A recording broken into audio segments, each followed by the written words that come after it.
Hello नमस्कार दोस्तों, welcome back to my YouTube channel. आप सभी का मेरे यूट्यूब चैनल में बहुत बहुत स्वागत दोस्तों। तो हम लेकर के आए हैं आपके लिए हिंदी के प्रश्न जो कि आपके एग्ज़ाम के लिए रहने वाले हैं बहुत ही महत्वपूर्ण। ठीक है दोस्तों, आपका ज़्यादा समय ना वेस्ट करते हुए हम चलते हैं इन प्रश्नों की तरफ। ठीक है, आइए देखते हैं पहला प्रश्न क्या कर रहा है। दोस्तों पहला प्रश्न कह रहा है कि मुंशी प्रेमचंद्र की रचना नहीं है। बताइए मुंशी प्रेमचंद्र की रचना कौन सी नहीं है? कर्मभूमि, निर्मला, सेवा सदन या फिर कामना? बताइए दोस्तों, जो मुंशी प्रेमचंद्र की रचना नहीं है वो कामना नहीं है। कौन सी नहीं है? कामना नहीं है। ठीक है, ये क्या है? ये एक नाटक है प्रसाद जी का। ठीक है, ये क्या है? ये एक नाटक है। कर्मभूमि मुंशी प्रेमचंद्र की है और निर्मला भी है, सेवा सदन भी है। ठीक है, आइए अगले प्रश्न की तरफ। अगला प्रश्न कह रहा है लाल पीला होना मुहावरे का सही अर्थ है। बताइए लाल पीला होना मुहावरे का सही अर्थ क्या होगा? उत्साहित होना, क्रोध करना, तेवर बदलना, रंग बदलना। क्या होगा सही ऑप्शन इसमें? दोस्तों लाल पीला होना का अर्थ होता है क्रोध करना। क्या करना? क्रोध करना। ठीक है, बी ऑप्शन आपका सही है। ठीक है दोस्तों, आइए अगले प्रश्न की तरफ। कह रहा है जो धन दुरुपयोग करता हो के लिए एक शब्द है। जो धन दुरुपयोग को मतलब जो धन दुरुपयोग करता हो, ऐसा मतलब कि दोस्तों इसका अर्थ ये होता है कि वह व्यक्ति जो धन को दुरुपयोग करता हो। ठीक है, तो इसमें लिखा गया जो धन दुरुपयोग करता हो उसके लिए एक शब्द क्या होगा? ठीक है, बताइए। अपव्ययी, मितव्ययी, अधर्म, खर्चीला। दोस्तों जो धन दुरुपयोग करता हो उसके लिए एक शब्द है अपव्ययी। क्या होगा? अपव्ययी। ठीक है, ए ऑप्शन आपका सही हो जाएगा। आइए अगले प्रश्न की तरफ। कर तन पर नहीं लगता, पान खाए अलबत्ता, लोकोक्ति का अर्थ है।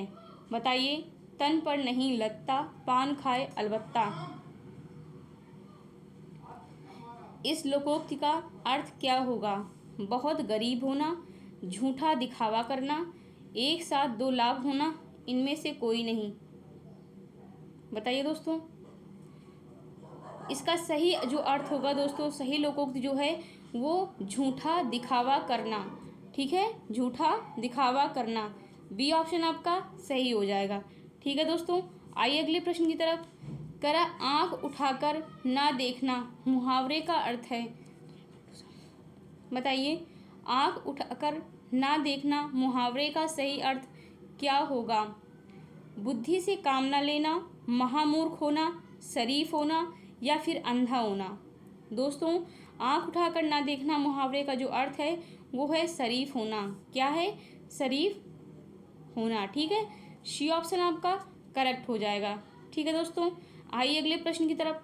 कह रहा है गौशाला में समास बताइए। गौशाला में समास क्या होगा? पहले गौशाला शब्द को तोड़िए, क्या हो जाएगा? गौ के लिए शाला। क्या? गौ के लिए, गौ के लिए शाला, है ना? तो क्या हो जाएगा? गौशाला। तो किसके अंतर्गत आएगा दोस्तों? बताइए, तत्पुरुष के अंतर्गत आएगा या फिर द्वंद्व के या फिर कर्मधारय या फिर इनमें से कोई नहीं। दोस्तों सही ऑप्शन आपका हो जाएगा तत्पुरुष। ठीक है, ए ऑप्शन आपका सही हो जाएगा। ठीक है दोस्तों, आइए अगले प्रश्न की तरफ।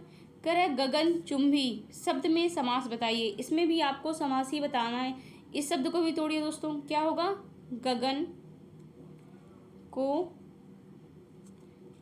चूमने वाला, गगन चुम्बी। ठीक है, गगन को चूमने वाला उसे क्या कहेंगे? गगन चुंबी कहेंगे दोस्तों। ठीक है, क्या कहेंगे? गगन चुंबी कहेंगे। ठीक है, तो बताइए ये किसके अंतर्गत आएगा दोस्तों? पढ़िए ऑप्शन को अच्छे से। कर्मधारय, द्विगु, द्वंद्व, तत्पुरुष। दोस्तों ये भी हमारा तत्पुरुष समास के अंतर्गत आएगा। ठीक है, किसके अंतर्गत आएगा? तत्पुरुष समास के अंतर्गत।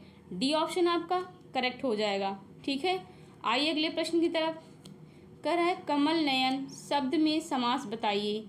कमल नयन शब्द में समास बताइए। कौन सा समास होगा दोस्तों? तत्पुरुष, द्वंद्व, कर्मधारय या फिर इनमें से कोई नहीं। दोस्तों अभी तक जैसे और जो दो समास आपने बताए हैं उसी तरह इसको भी तोड़ कर देखिए, क्या है कमल नयन, मतलब नयन है जो कमल के समान, है ना, या फिर कमल के समान है जो नयन, ठीक है, कमल के समान,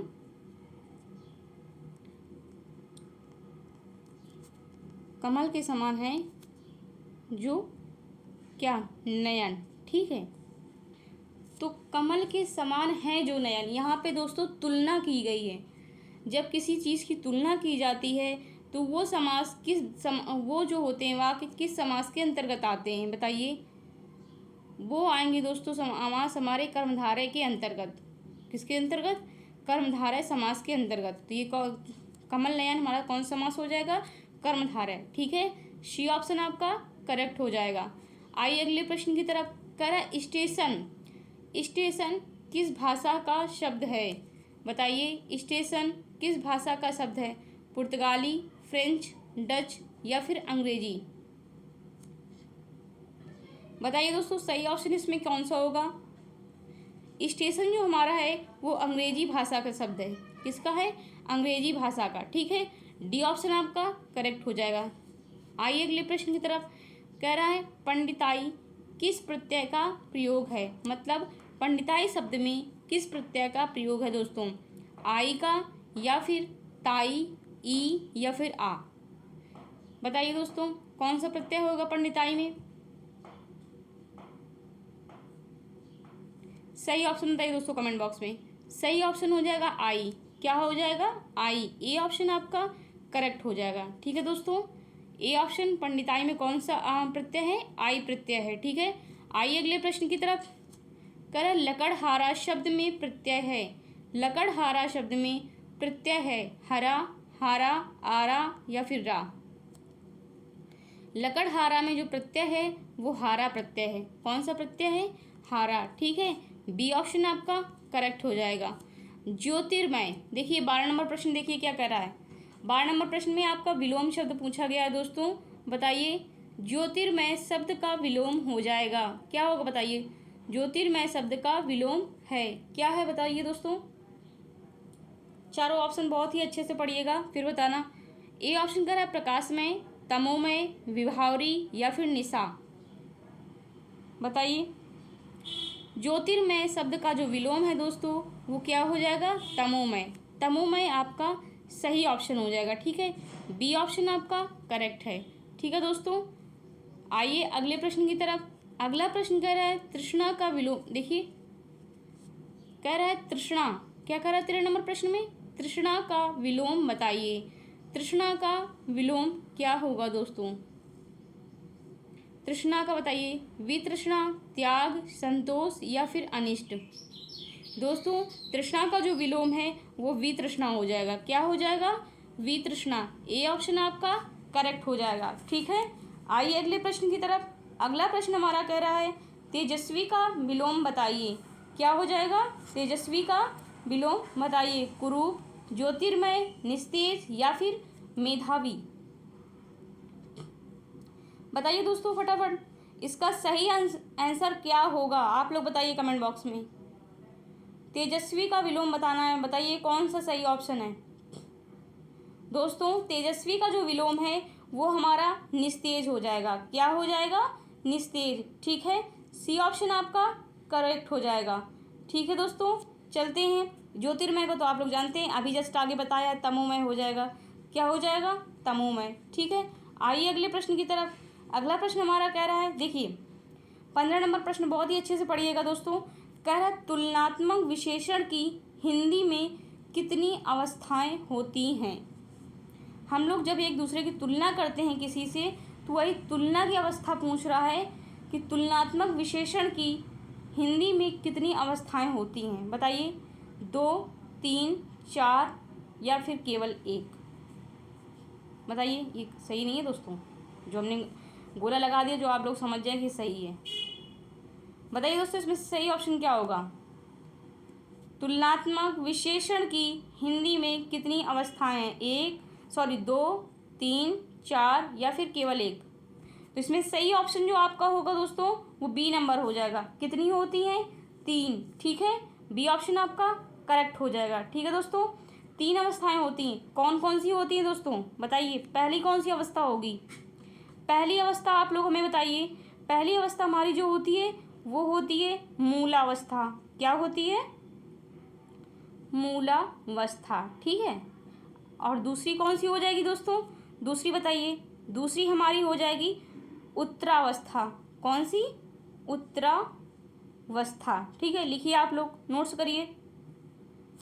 और तीसरी कौन सी होगी दोस्तों? तीसरी जो हमारी है वो हो जाएगी उत्तमावस्था। क्या हो जाएगी? उत्तमावस्था। उत्तमा एक मात्रा है दोस्तों, ठीक है, उत्तमावस्था, ठीक है। ये हमारी 3 अवस्थाएं होती हैं, मूलावस्था, उत्तरावस्था, उत्तमावस्था, ठीक है दोस्तों। ये हमारी 3 अवस्थाएं होती हैं हिंदी में, ठीक है। तो सही ऑप्शन क्या हो जाएगा? बी ऑप्शन आपका करेक्ट हो जाएगा। चलते हैं अगले प्रश्न की तरफ। अगला प्रश्न क्या कह रहा है देखिए। निम्न में गुणवाचक विशेषण है। दोस्तों निम्न में गुणवाचक विशेषण क्या है? दोस्तों लाल, सुंदर, दूसरा काला। निम्न में गुणवाचक विशेषण है। दोस्तों गुणवाचक विशेषण है, तो गुणवाचक विशेषण तो हमारा लाल भी है, सुंदर भी है और काला भी है। इसमें सही पूछना क्या चाहिए? गुणवाचक विशेषण नहीं है। क्या? गुणवाचक विशेषण नहीं है, ये पूछना चाहिए, ठीक है दोस्तों। तो इसमें गुणवाचक विशेषण जो हमारे हैं लाल, सुंदर और काला है, जबकि गुणवाचक विशेषण दूसरा नहीं है। दूसरा क्या है? गुणवाचक विशेषण हमारा नहीं है, ठीक है दोस्तों। क्वेश्चन में आप लोग नहीं लिख लीजिएगा निम्न में गुणवाचक विशेषण नहीं है, ठीक है। तो दूसरा जो है, दूसरा हमारा कौन सा विशेषण आप बताइए। दूसरा जो है हमारा दोस्तों ये संख्यावाचक विशेषण है। कौन सा है? लिखिए, संख्यावाचक संख्यावाचक विशेषण, ठीक है। कौन सा विशेषण नहीं है? संख्यावाचक विशेषण नहीं है, ठीक, सॉरी, ये दूसरा जो है संख्यावाचक विशेषण है, ठीक है दोस्तों। लाल, सुंदर, काला ये जो हमारे हैं गुणवाचक विशेषण है, और दूसरा जो है ये हमारा संख्यावाचक विशेषण है, ठीक है। तो इसमें से गुणवाचक विशेषण कौन सा नहीं है? दूसरा नहीं है, ठीक है। सी ऑप्शन आपका करेक्ट हो जाएगा, ठीक है दोस्तों। आइए अगले प्रश्न की तरफ। देखिए कह रहा है थोड़ा पानी देना इस वाक्य में। थोड़ा पानी देना इस वाक्य, ये जो थोड़ा जो है, थोड़ा कैसा शब्द है? इस वाक्य में जो थोड़ा है वो कैसा शब्द है? देखिए दोस्तों, थोड़ा पानी देना इस वाक्य, फिर इस वाक्य में लिख लीजिए, आप लोग नहीं तो कन्फ्यूज हो जाएंगे। इस वाक्य में थोड़ा कैसा शब्द है? संज्ञा है, विशेषण है, प्राविशेषण है या फिर क्रिया विशेषण है? तो बताइए दोस्तों थोड़ा क्या है? थोड़ा जो है दोस्तों ये हमारा विशेषण है। क्या है? विशेषण है। कौन सा विशेषण है दोस्तों? परिमाणवाचक विशेषण है। कौन सा है? परिमाणवाचक, ठीक है। अगर मैं आपसे पूछूं जो थोड़ा है वो कौन सा विशेषण है दोस्तों, तो परिमाणवाचक विशेषण है, ठीक है। तो करेक्ट ऑप्शन हमारा हो जाएगा बी हमारा जो है सही ऑप्शन है, ठीक है दोस्तों। चलते हैं जिसमें नाप तौल की या फिर कुछ थोड़ा की ऐसी बात होती है दोस्तों, तो उसमें परिमाणवाचक विशेषण होता है, ठीक है। आइए अगले प्रश्न की तरफ। अगला प्रश्न हमारा कह रहा है 18 नंबर प्रश्न, देखिए दोस्तों बहुत ही अच्छे से। आधी रात का समय के लिए एक शब्द है, निशा, विभावरी या फिर निशीथ या फिर इनमें से कोई नहीं। दोस्तों आधी रात का समय के लिए जो सही शब्द है वो हमारा हो जाएगा निशीथ। क्या हो जाएगा? निशीथ। सी ऑप्शन आपका करेक्ट हो जाएगा, ठीक है। आइए अगले प्रश्न की तरफ। कह रहा है औलाद। दोस्तों हम लास्ट में 1-2 वीडियो में कई में बताया है 19 और 20 में हमारे होते हैं ये कैसा शब्द है, इनको बहुत ही अच्छे से पढ़िएगा आप लोग, ठीक है। औलाद मैंने पूछा, इसमें औलाद कैसा शब्द है? 19 नंबर प्रश्न में आपका दिया है औलाद कैसा शब्द है दोस्तों बताइए। फारसी है, अरबी है, उर्दू है या फिर विदेशी है? दोस्तों इसमें सही ऑप्शन जो हो जाएगा बी, औलाद कैसा शब्द है? अरबी है, ठीक है। बी ऑप्शन आपका सही हो जाएगा, ठीक है। आइए अगले प्रश्न की तरफ। ये रहा आपकी वीडियो का आखिरी सवाल, उसके बाद आपकी वीडियो समाप्त हुई। देखिए दोस्तों, गरीब कैसा शब्द है? बताइए, गरीब कैसा शब्द है दोस्तों? अरबी। देखिए बताइए दोस्तों, कमेंट बॉक्स में बताइए आप लोग। अरबी है, तुर्की, उर्दू या फिर इनमें से कोई नहीं? दोस्तों जो गरीब है वो हमारा कैसा शब्द है दोस्तों? ये भी हमारा अरबी शब्द है। कैसा है? अरबी शब्द है। इसमें भी ए ऑप्शन करेक्ट हो जाएगा, ठीक है। उसमें बी था, इसमें ए है, ठीक है। लेकिन है कैसा शब्द? अरबी ही है, ठीक है दोस्तों। अगर आपको हमारी वीडियो अच्छी लगी है दोस्तों, मेरी वीडियो को लाइक करें और क्या करें? शेयर करें और क्या करें? चैनल को सब्सक्राइब ज़रूर करें, ठीक है दोस्तों। चैनल को हमारे सब्सक्राइब ज़रूर करें। तो चलते हैं दोस्तों, आप लोग अपना ध्यान रखें, खुश रहें, स्वस्थ रहें, मस्त रहें, जहाँ भी रहें हंसते रहें, ठीक है। तो जय हिंद, जय भारत, वंदे मातरम, ठीक है दोस्तों। Take care.